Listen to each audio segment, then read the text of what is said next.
Live from London, it's Plank of the Week with Kevin O'Sullivan. Oh, there you are. Welcome to another extraordinary edition of Plank of the Week, and I've got an extraordinary panel for you. The excellent Chloe Dobbs, the effervescent Steve N. Allen, the remarkable Candice Holdsworth, and returning hero Ben Habib. So let's get going, shall we? We're going to choose who is the biggest idiot of the last 7 days, and first up, it is Chloe.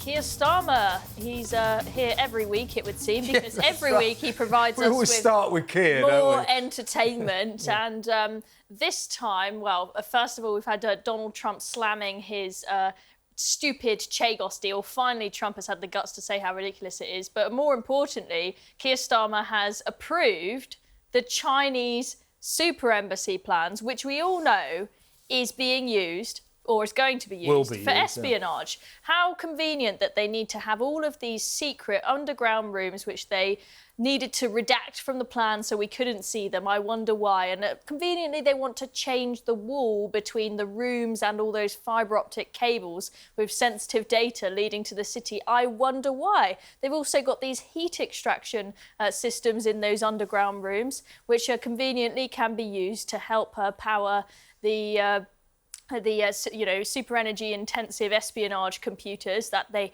may or may not want to use there. But Starmer thinks it's fine and just trust them to do their thing. There's meant to be some sort of balance, isn't there? If we don't have an embassy, they have an embassy here, we won't get an embassy in China. But it's not like we'll do the same thing. Even if we try to hack into their stuff, we can't. Our hacking machine's made by Huawei. Just before deciding to give the go-ahead to the mega embassy, the very dangerous mega embassy in the heart of London, what did the Chinese do? What did our great friend Xi Jinping do? He cut off the power and the water to the British embassy in Beijing and said, I'm not putting it back on unless you give approval to my mega embassy in London. So Keir Starmer said, fair enough, can we have the water and the power back? It's ridiculous, isn't it, Candice? I just think... Oh, no, you think it's a good idea? Well, I just think they are wannabe authoritarians. They look at the CCP in China... I think they made the grade. And but they're useless, right? Like, they're not effective. Like, if he could do all the things he wanted to do, we would be living in an authoritarian state like China. But they're all just like bumbling idiots, so we sort of just get them trying to do it, but not quite achieving it. Yeah, but Ben, I mean, you know, yes, we can laugh about this, and there is a funny element to it.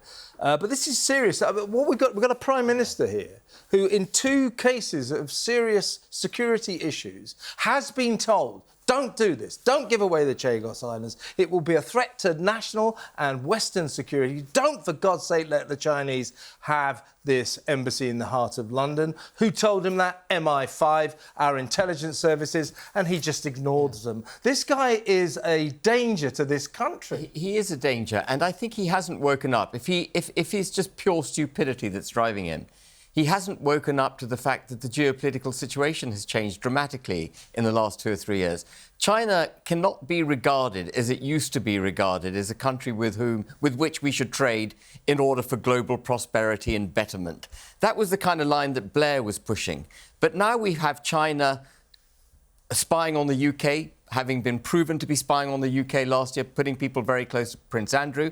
We've got them providing troops and backup to Russia in their campaign in Ukraine. We've got China and the United States of America increasingly more bellicose in the rhetoric that's coming out about each other. And China is on the global mercantilist offensive. It wants to take control of resources, information, enrich itself to the detriment of other people.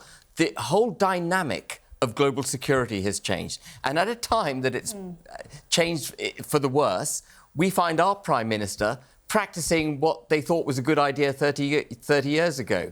And I think on the same day that we discovered this embassy was going to go ahead, Rachel Reeves was saying we need to increase our trade with China. A trade that has coincidentally, which has been singularly bad for the UK. We've hollowed out our industry. We've empowered Chinese companies. We've allowed them to sell their products to us cheaply because they use fossil fuel and we're stupid enough not to. They abuse their employees. They effectively have slave labour in China. We don't. We have very high regulations. And we are emasculating ourselves on this altar. So the impact of these collective decisions being made by the government are not just bad for national security, which is obviously horrendous, but they're deeply economically damaging as well. As a proud British citizen, I feel humiliated by the decisions of this government, the poodle decisions of this government. And on the Chagos Islands, there's Keir Starmer currently sort of peacocking, going, I will not bow to Trump's pressure over Greenland. It's a question of sovereignty. The Greenlanders alone must be allowed to make decisions on who rules that country, not President Trump. What about the sovereignty of the Chagosians, the islanders who live on the Chagos Islands? Keir, I don't worry about that. Forget them. Give the Chagos Islands to Mauritius, China's best friend. So there's no consistency in his line about sovereignty. This guy, Starmer, he's turning into, as I say, a national embarrassment. He cares about the sovereignty of other countries, not our own. Yeah, he does. That's exactly it. That's precisely what's going on. At the same time he's giving away Chagos, we forget, but he's given away Gibraltar as well. If you were to fly to Gibraltar now, the first immigration system you would come up against is an EU one, not a British one. You should, as a British citizen, be able to walk into Gibraltar. You can't do it anymore. At the moment. No, We've handed anymore, it over. And those 2.3 square miles have been critical to the security of the United Kingdom. We wouldn't have won World War II if we weren't able to have a naval base in Gibraltar. This man is a danger to the United Kingdom. Trump has finally woken up to the madness of the Chagos deal. I don't think he was across it when he sort of nodded it through a year or so ago, certainly a few months back last year. I don't think he was across it. Now, because of Greenland, he suddenly started to look at Chagos and he said, this is an act of great stupidity. And what happened the moment Trump said this is an act of great stupidity and an act of British weakness, Darren Jones, the chief secretary, went on to TV and gaslighted the nation and said Donald Trump is four square behind this Chagos deal. He just said it was an act of great stupidity. No, he's not. He runs a government that likes to think of all of its enemies as fascists and Nazis. If you don't agree with Keir Starmer, you're a racist. You're a fascist. Against stiff opposition, against very stiff opposition, I think this is the worst member of the Labour cabinet. It's Lisa Nandy effectively calling Nigel Farage a fascist. Would you actually use the word fascist about a Nigel Farage-led government or not? If it walks like a duck and it quacks like a duck, in my experience, it usually is a duck. Thank you very much, Lisa. That is, ladies and gentlemen, that's the Culture Secretary. We're going to move on. Anything from the Labour Party conference, which they were hoping would redeem Labour's reputation, when David Lammy then likened Nigel Farage to Hitler on live telly. Has Lisa Nandy not learned anything? They never learn. There was a lessons will be learned. They never learn anything. Let's move on. Let's move on. No, we've got to move on. Okay. It's your turn, Steve. Dylan Mulvaney. Oh, yes, this is an amazing story. That bloke in a dress. Yes, He thinks he's a woman, but he's not. Dylan Mulvaney, who's now landed a role on Broadway. And it's in an all-female cast. The point is that he's playing Anne Boleyn, who famously had a body part chopped off. So there's some sort of overlap, I imagine. Yeah. Go on. 6, which is the musical retelling of the Henry VIII story from the point of view of the wives.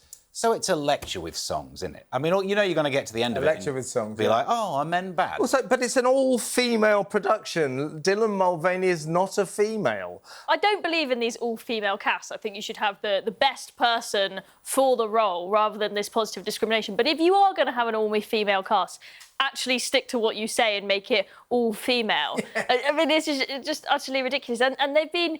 You think we'd be past this, right? As you say, with Bud Light and many other companies, all of them were at it. I mean, we even had, tampon companies having people like Dylan Mulvaney selling their products, even though they literally cannot use these products. It's insane, right? But they somehow thought that would make them money by doing all this tick boxing. But the arts industry, they haven't really... I feel like generally in society, we're sort of past the peak of the bell curve and we're sort of going back in the right direction. People have realised how ridiculous it is. But the arts industry, they love all of this stuff and they are obsessed. And also, they can't, well, at least in the UK, not sure about this, they can't get any money or funding if they don't tick all these boxes. If they don't have, most of them have to be BAME, trans, etc. Else they can't get any funding whatsoever. That's the problem. You're in a showbiz. That's the problem. You're in showbiz, Steve. Would you take a part in an all-female Broadway production? I'm not sure which one I'd play. I mean, at my height, I could be beheaded and still be the tallest cast member.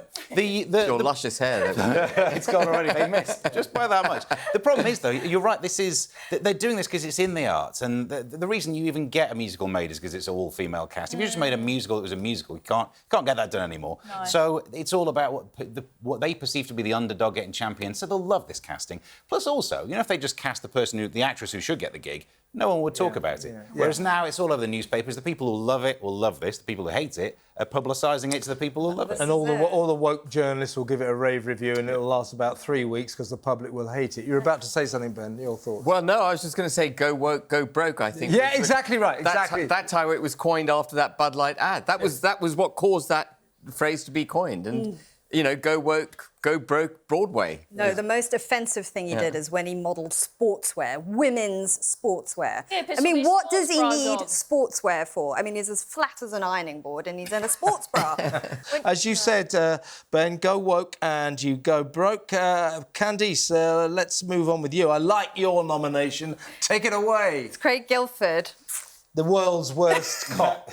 The worst policeman in the world. West Midlands, yeah. I mean, so this guy presided over an absolute disgrace. I mean, it's pretty much been definitively proved that they excluded Israeli fans from the Aston Villa match based on false information. Not pretty much. Definitively proved. Not pretty much about it. Yes. Pandering to Islamist activists and stoking anti-Semitism in the meantime. You'd think after something like this guy would be forced to either resign or be sacked in total disgrace. Nah. Allowed to retire. Nah, there's going to be no moral reckoning. He's retiring on a full pension at age 52. He lied to Parliament. I think he should be prosecuted for malfeasance in a public office. Don't you agree? Another piece of evidence that he had was a football game where things kicked off, and it turns out the football game never happened. Oh, that's West Ham. That was brilliant, yeah. Just AI. Exactly, AI, yeah. And they gamed football hooliganism, and then he put it into his report. Well, when they played West Ham, all hell broke loose. And he introduced that to Parliament. Now, seriously, Ben, what do you think? You're right. I think malfeasance in a public office. He lied to Parliament. That's against the law. And he's meant to be enforcing the law, isn't he? He's in a particular position of responsibility and trust. And he's abused it, given into mob rule, made up the evidence in order to support his position, lied to Parliament. The man should be absolutely hounded out of his job and prosecuted. And prosecuted. But instead, he gets a full pension at the age of 52. Do you know what he's doing now, Chloe? He's no, worse than that. He's set to sue West Midlands Police for constructive dismissal. Yeah, I mean, seeking a six-figure payoff. This guy was impossible. There are no depths below which this man will not sink. Yeah, it was all impossible to get rid of this guy. Everyone thought surely he's got to resign. He has to go by now. And then it took until we had Wes Streeting saying he's got to go, and then we had the Home Secretary who should have sort of be his overlord, right? Her saying, you need to go. But then apparently because it's up to the Police and Crime Commissioner to sack him, she couldn't do anything about him other than just make a statement saying you need to go. And then he still wouldn't go, and he got all these lawyers to try and fight to stay in the position. And then eventually he's now gone, but he's not really been sacked. In fact, he's got quite a nice life now. It's worked out pretty well for him. He gets to finish work earlier. You shamed the uniform and you let the community of West Midlands down. What a disgrace that man is. A very strong contender, I would suggest, for Plank of the Week, if not Plank of the Century. Ben, you are next with a fugitive story, and you can pronounce it. I can't pronounce the OK, well, let's have a go. I can more or less get to the surname, I think. Azizuddin al-Sheikha Suleiman. Originally from Syria. OK. He's an illegal migrant that found his way into Germany. In Germany, he assaulted a 15-year-old girl, exposed himself, touched her inappropriately, sought effectively to rape her. He was charged, and he made his way out of Germany, across the Channel, came in a dinghy, changed the spelling of his name marginally, which I suppose is an easy thing to do. We should change it again so we can pronounce it. Was put up in a hotel, as they all are, given free medical care and all the rest of it. And then eventually the German authorities alighted on the fact that he was in the United Kingdom, issued a European arrest warrant to get him deported back to Germany. Yeah. And we are now having to defend, or at the state's expense, he is being defended in British courts to prevent deportation, not to Syria, but to Germany, because he feels his life is going to be threatened in Germany. And the argument he makes is that his cousin in Syria took it upon himself to go and kill 3 members of another family and burn all their houses down. We allowed this man into our country, and now we're actually defending I can't even say defending his right, because he has no rights. This man should have a parachute strapped to his back. He should be flown over Damascus and in a very human rights compatible way, gently encouraged to jump out of the aeroplane. We can never, ever solve the migrant crisis unless we leave the European Convention on Human Rights and end our subservience to the European Court of Human Justice, Human Rights, which will always overrule us on matters of sovereignty come about the migrants. So none of these people will do it. Shabana Mahmood's a lawyer. Of course, we've got human rights idiot Starmer, human rights idiot Attorney General Richard Hermer, that cretin. None of them will leave the ECHR. The ECHR is their god. And if we left the ECHR, it wouldn't solve the migrant crisis at a stroke, but it is the absolutely vital first step, the launch pad. If we don't leave the ECHR, the migrant crisis will just get worse and worse and worse, and they're not going to do it, so it will get worse. Isn't that special? Unbelievable. So it's 901 who came in. That's not factoring in how many we've sent back to France, which leaves it at 901. Yeah, yeah, the one in, one out scheme. That's going well, isn't it? Let's go to break.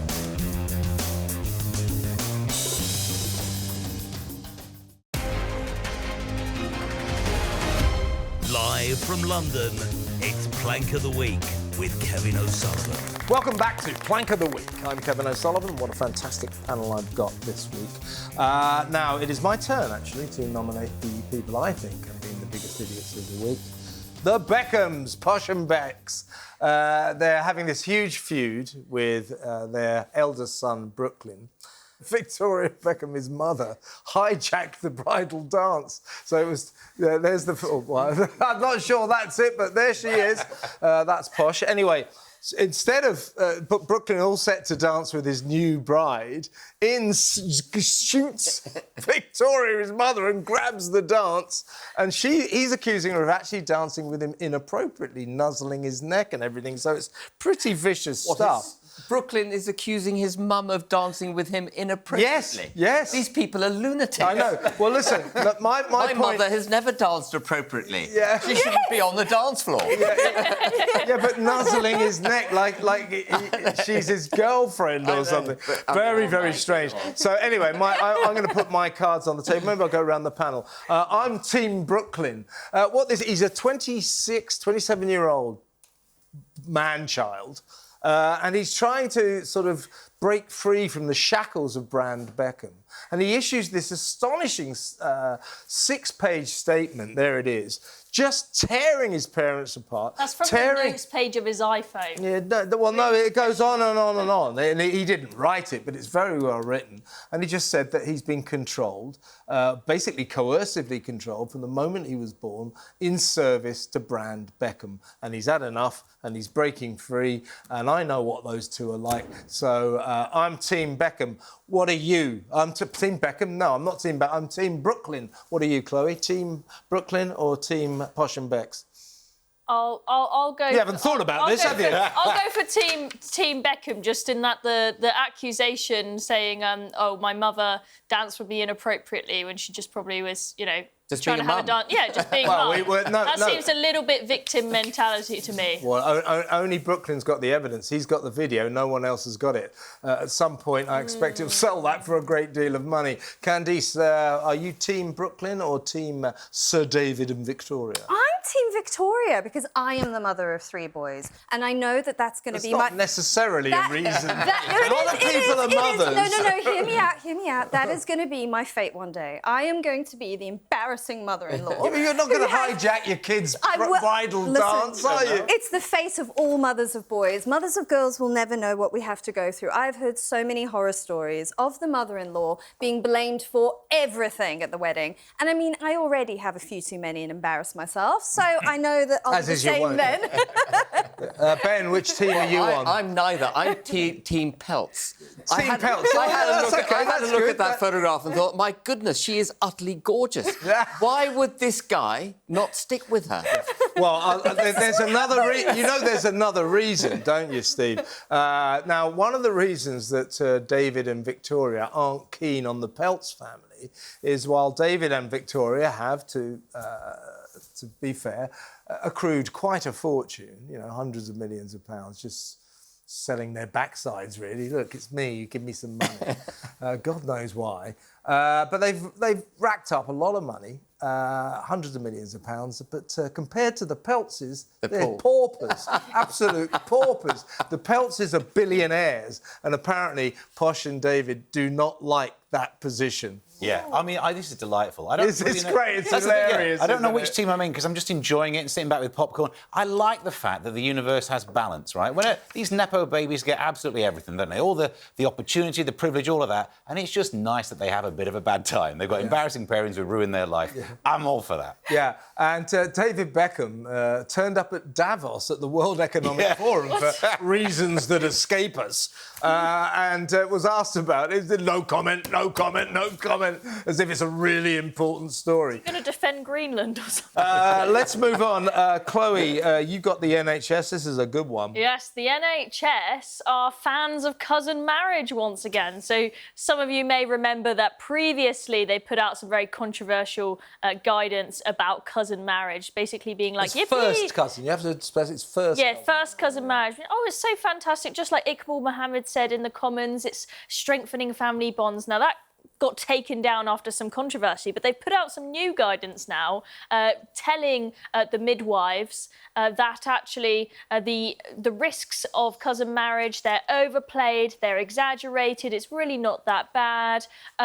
85 to 90% of babies that are born from first cousin marriage, they don't have any issues. So really, it's all happy days, and you shouldn't be so damning of this practice. Not 10 to 15% of babies. Well, it's 15%. It's horrendous for these children. I think it's child abuse to do that. That's exactly what people have said. But the NHS seem to be quite supportive of this practice. And the NHS, it seems they are so captured in this woke bubble, even after we've had, for example, the Supreme Court ruling on the definition of a woman. They seem very unwilling to enforce it. And we've still had all these tribunals and everything going on with female staff that had to undress in front of trans women, i.e. biological men.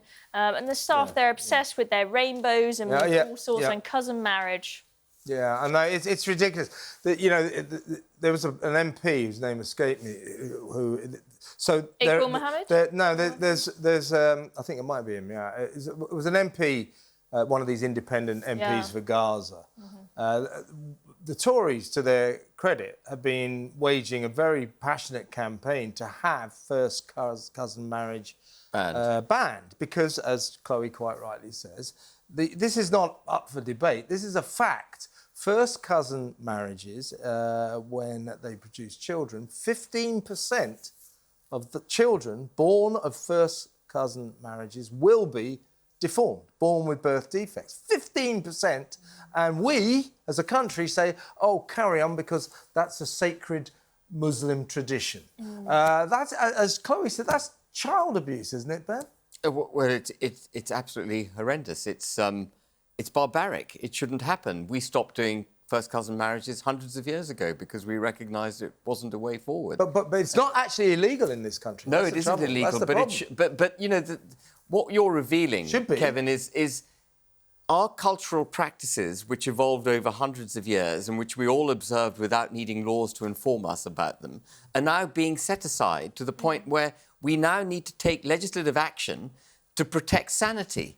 And, you know, it's absurd. Multiculturalism practiced in this way with cultures that are foreign and often antithetical to our own way of life and damaging should not be welcomed wholesale. We should not be taking the knee to them. Absolutely. So this MP stood up, this was several months ago, in a debate about first cousin marriage, and he said, well, you know, of course we shouldn't ban it because it's a very common practice in the Middle East and sub-Saharan Africa. Oh, well, if they're doing it in sub-Saharan Africa, let's all get involved. I mean, it's ridiculous. This is a policy. It is legal to form a marriage that has a high chance of producing birth defects in babies. Now, if we can't ban that, that's ridiculous. But here we have, Candice, you're a mum, the NHS, as Chloe says, telling midwives, you've got to defend this. Now, I would imagine that the average midwife, if they're worth their salt, will be going, we can't defend this. This is not good, right?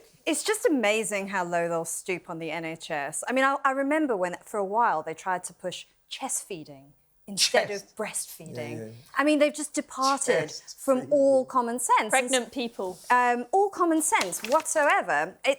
Look, a few years ago, it was completely normal to sort of campaign in places like Bradford about the risks of cousin marriage, you know, the high chance of babies being born with birth defects. But I feel like because of the great wokification of our culture, all that stuff has been completely shut down. I think we've got some footage of a woke policeman. I would like to apologise to Scotland's blind community. I hear your concerns, and I promise you they will not fall on deaf ears. I would like to apologise to the deaf community. I would like to say sorry. When I realised what I'd said, I had a fit. I apologise unreservedly to all of the epileptics in Scotland for my use of the word fit. It's true. I mean, it won't be long before we ban absolutely everything in this country. But Labour, ban. Now they're going to ban kids from social media. Get out of our lives. Leave us alone. That's not your job. The government is not our mother. That's what Labour thinks. Oh, well, if you want to ban kids from social media, that's up to their mothers and fathers, not 10 Downing Street. Absolute disgrace. Steve, it is your turn. I want to nominate someone who used to work for the Bank of England. Her name is Helen McCaw. I think that's the official pronunciation. We have to apologise to the bird community. That's cultural appropriation. Yes, it is. Yeah. The accent. You wait till you work out what's happening in her head, though. She has written a letter to the Bank of England saying it needs to prepare a contingency plan in case something happens. And the thing that she thinks we need to prepare for, alien invasion. What? Because this is look. She's got a point. We need some sound music to this, don't we? Hang on, say that again. If we detect alien life, we know that aliens exist. What's the Bank of England got to do? Because you know, when you find out that aliens are a real thing, your first question is obviously, does contactless still work? Because I guess that's what you need to worry about. Somehow... It could be a run on the banks. She actually says that you need to worry where people will invest, because if we suddenly find out that aliens exist, will we see more people investing in gold, tangible assets? But the problem is that she also says, would it actually possibly increase the supply of gold, therefore pushing down the price? She thinks aliens are going to turn up in a blinged-up spacecraft. Hang on, who's Helen McCaw again? Who is she again? Used to work for the Bank of England. Oh, she used to work there, OK.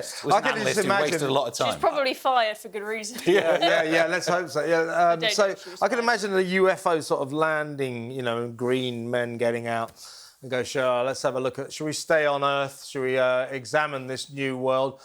No way. Have you seen the interest rates? They've gone up again today, by the way. She's doing well, isn't she, old... I think if they were going to move to Earth, I don't think this country would be the best choice for them. It is a good thought, though. You know, if aliens came down and took a sort of completely objective look at the chaos, this absolute shambles of a country, turn the ship around. They'd be shocked, wouldn't they? Let's get out of here. We should push Lammy forward to greet them. Yeah. They'll be straight back out.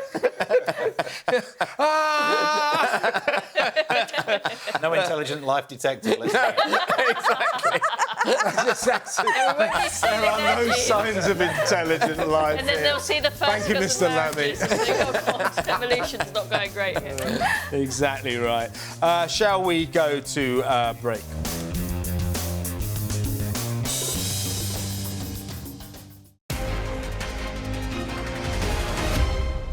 Live from London, it's Plank of the Week with Kevin O'Sullivan. Welcome back. This is part 3 of Plank of the Week, and we were just talking about Rachel Reeves, weren't we, and her seamless handling of the economy.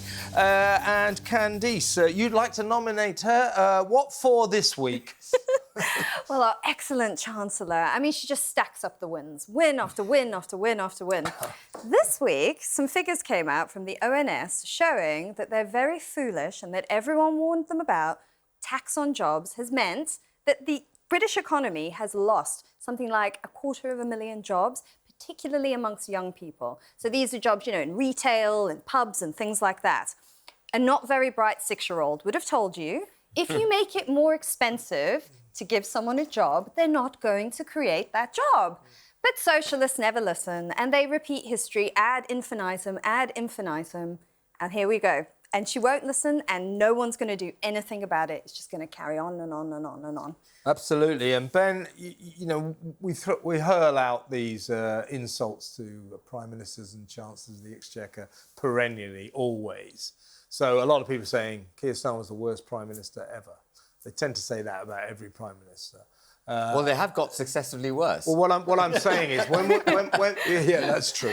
When we say Keir Starmer was the worst ever prime minister, and more germanely to this discussion, Rachel Reeves is the worst ever chancellor, I don't think it's hyperbole. I think it's a fact. I mean, Candice makes a really good point.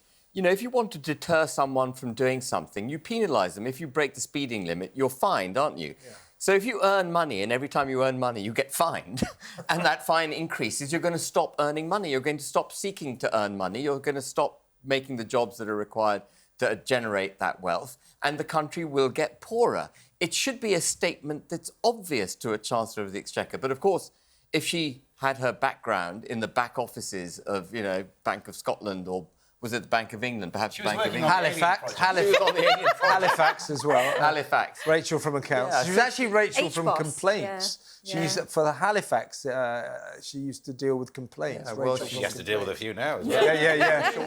It was She's good drowning in them now. Drowning in them now. I mean, it's actually really serious. Yeah. Really serious, because we are heading down a plug hole on the economic front. And they like to boast, don't they, Chloe, Labour? She's the first ever female chancellor.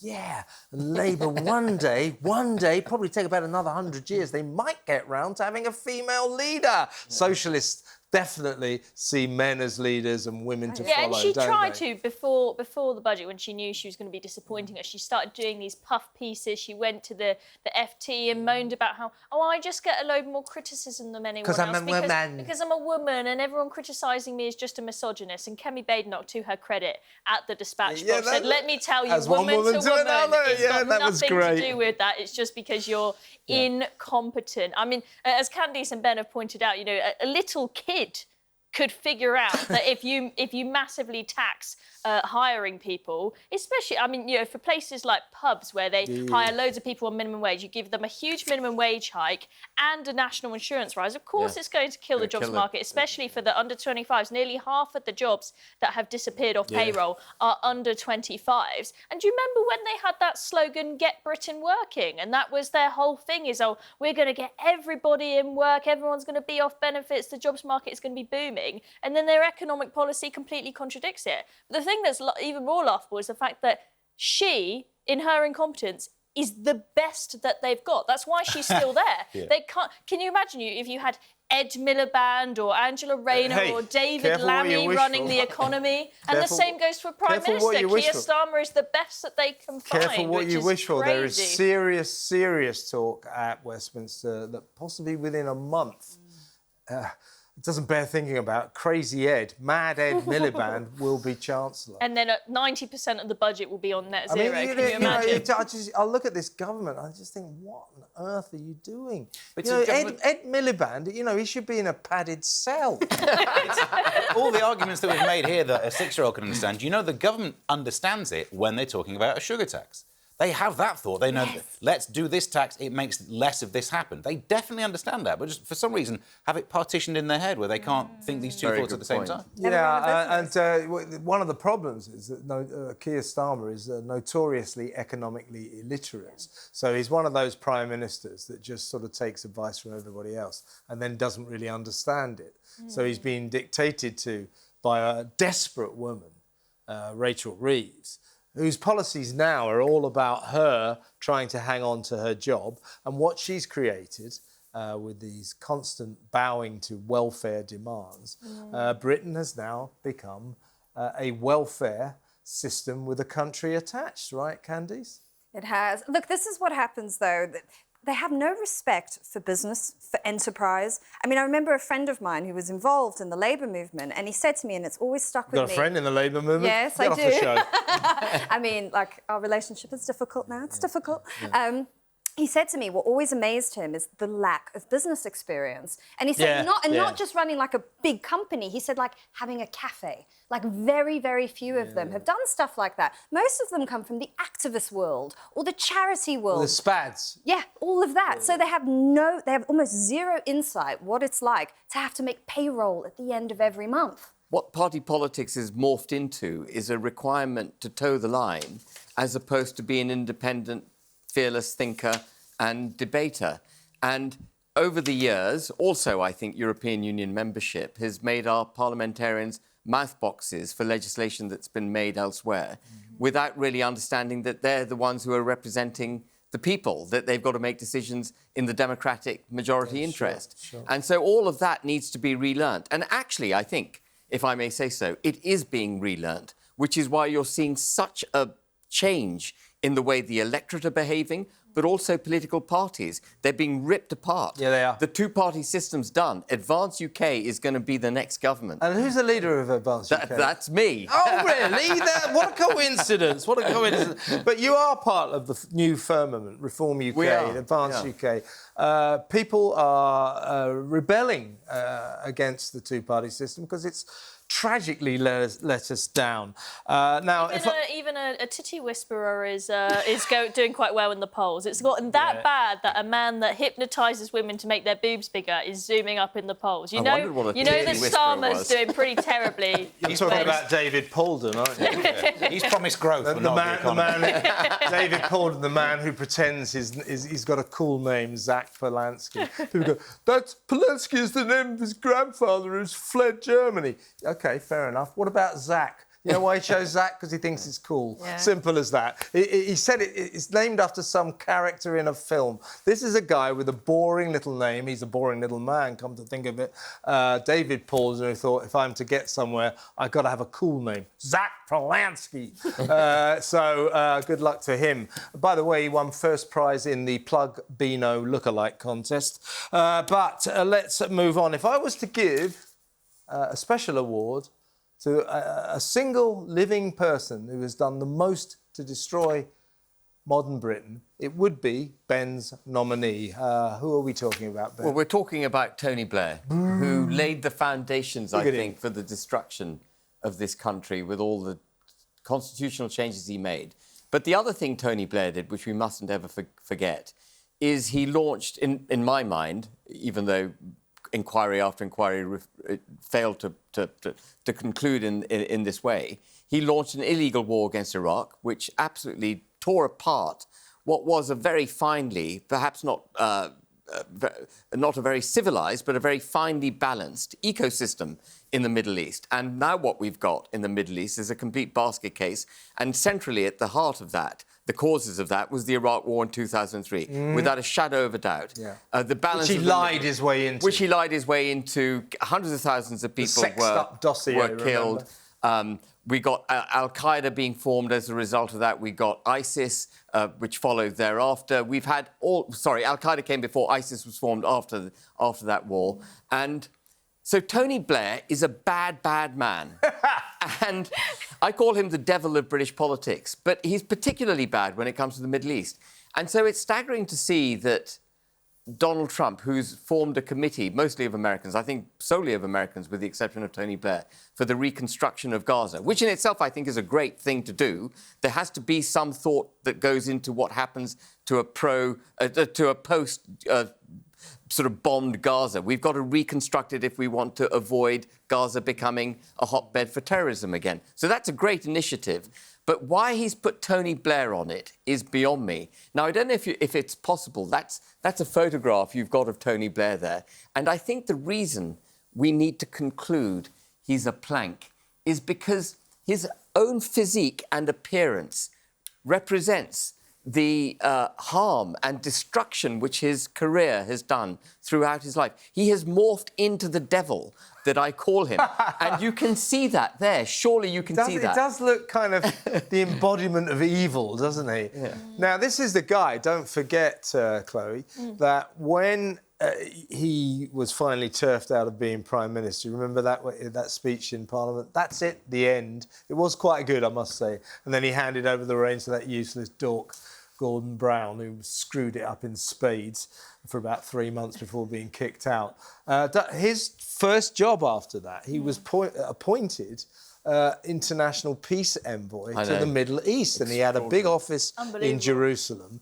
And of course, he laid the groundwork, because he's such a talented man, he laid the groundwork to lasting peace in the entire region, which is why Gaza now is such a sort of paradise. He did a great job as peace envoy, so it's great to see him back on the peace train in the Middle East. Let's hope he repeats his success of the last time. I think that he thinks that his CV shows that he's really experienced in the Middle East, but in the wrong way. You need to do a good job. Unless he is a really humble man who has really learnt from all his mistakes to say, I went there, I messed the whole thing up, and I consequently know exactly where I went wrong and where we can go right with sorting out Hamas, then maybe. But I just got a sneaky feeling he's not quite that humble, and that's not the kind of man that he's going to be. So I think he's quite a good sort of charming, friendly man, and he's probably been quite good at buttering up Trump at some dinner or something to convince him that this is a good idea. The whole world is sort of dancing around this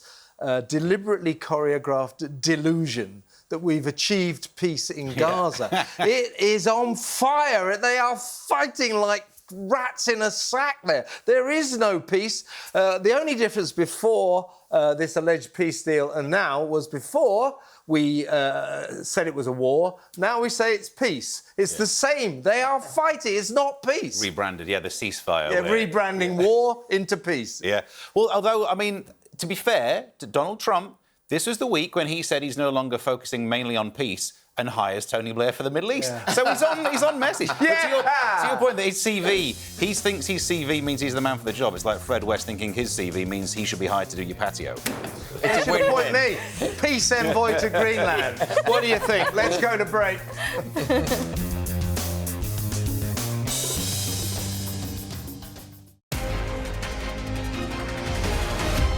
Live from London, it's Plank of the Week with Kevin O'Sullivan. Welcome back. This is the final section of this very special edition of Plank of the Week, and it is my go, the final nomination for the biggest idiot of the week.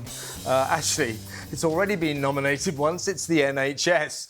She is courageous nurse Jennifer Melle, who I've interviewed over the years. Now, this is the story, in case any of you haven't picked up on it.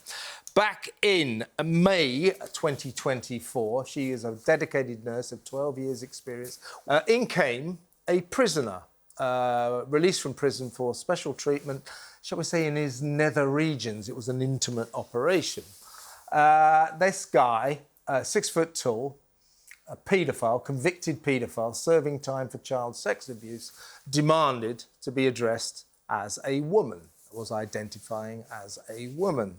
She's been accused of calling him Mr. She didn't do that. She said, what about, what name do you like to be called? I'll call you whatever name you want to be called. How about that? But he was so enraged at this resistance to his identifying as a woman, this 6 foot tall paedophile, convicted paedophile, that he lunged her. He tried to attack her and called her the N-word 3 times. And after this, essentially, the NHS backed him and suspended Jennifer. Your interaction with this racist paedophile has led to you being portrayed as the villain. What do you think about that? It's really drained me a lot. I feel really drained, both emotionally, psychologically, and mentally. Jennifer finally got her disciplinary hearing, and at long last, the deranged, woke NHS saw common sense and announced or ruled that there will be no further action. And so Jennifer, after 2 years of suspension, is able to go back to work. Good for her. She's now suing them for harassment and also an assault on her freedom of expression and her freedom of religious pursuit. So she's not given up, but she's going back to work. So this was a happy ending to a ludicrous story. The NHS backing a 6-foot-tall, convicted, racist paedophile over a dedicated nurse, lovely woman, mother of 2, deprived of her career for 2 years.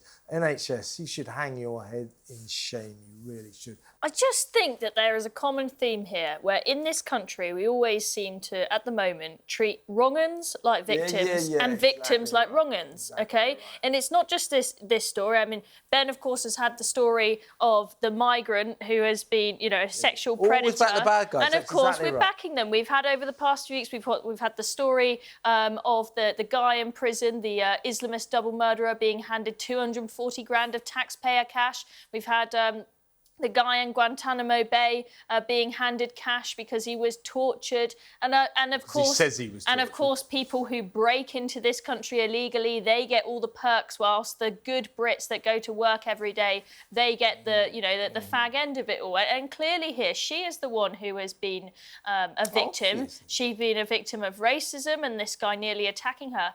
And then she's the one that gets kicked out of her job for 2 years. You're exactly it's right. Beyond insane. Chloe's right, isn't she, Candice? That's exactly what happens in this country. The entire establishment, the legal establishment, organisations like the NHS, big companies, they always back the perpetrator of the misdeed or the crime, go on about their rights. They don't seem to care about the rights of the victim. Yes, I mean, the Free Speech Union has said a great many of their cases that they defend are often women like this, middle-aged women who refuse to kowtow to gender ideology. And she was talking about how much she's gone through, and it is shocking when you go through these types of cancellations, you're dragged through the tribunals, and it's a complete moral inversion, like you say, and that the effect on a human being to go through something like that is profound. And there's so many stories like that, and it's very interesting to me to see in the sort of the woke worldview, the sort of progressive stack, who trumps who, right? Who's at the top? Some racist pedophile beats a woman, a nurse, who in any other circumstance they would lionise and champion, but not in this one. If you work for the NHS and you started using the N-word, you know, they'd sack you on the spot, they'd be up in high dudgeon, and yet a paedophile, a convicted jailbird paedophile, comes in from prison, calls poor Jennifer the M-word 3 times, and they back him and not her. It's just balmy, isn't it? Utterly balmy, and that the poor lady had to go through 2 years of hell. Yeah. She's elated now, but it's an elation she should never have had to experience because she shouldn't have gone through the hell in the first place. Exactly right, and she faced at this disciplinary hearing. I had her on my show the night before that you just saw that clip from, and she was a bundle of nerves because the following day at that disciplinary hearing, I said, "Well, so what could happen to you?" She said, "There's every chance I will be sacked. And I would be struck off as a nurse." Shocking. Struck off as a nurse, you know, for refusing to call a 6-foot-tall racist paedophile by his preferred pronouns. You can take your preferred pronouns, Mr. Paedophile, and stick them where the sun don't. He was visiting from a male prison, by the way. Well, of course, yeah. Just confirms who he is. Yeah, he's a bloke. As simple as that. Misgendering. Let's cancel all of that. And if you want to call a bloke in a dress a bloke, that's fine. You know, just do it. And if they're offended, who cares? Right, it is time to choose this week's Plank of the Week. What's some very strong contenders, very tempted by Dylan Mulvaney, as always. Craig Guildford, the world's worst cop. He's a good one. But Ben, on your return to Plank of the Week, you are the winner because the Plank of the Week this week is Tony Blair. And on that bombshell, I must thank my brilliant panel, the excellent Chloe Dobbs, the stunning Steve N. Allen, the remarkable Candice Holdsworth, and returning hero Ben Habib. And on that, let me say goodbye to you. Thank you. I have been an amazing host. I'm sure you'll agree. You have been a remarkable audience, and we're going to do it all again next week, same time, same place. We expect you to be there. Take care now.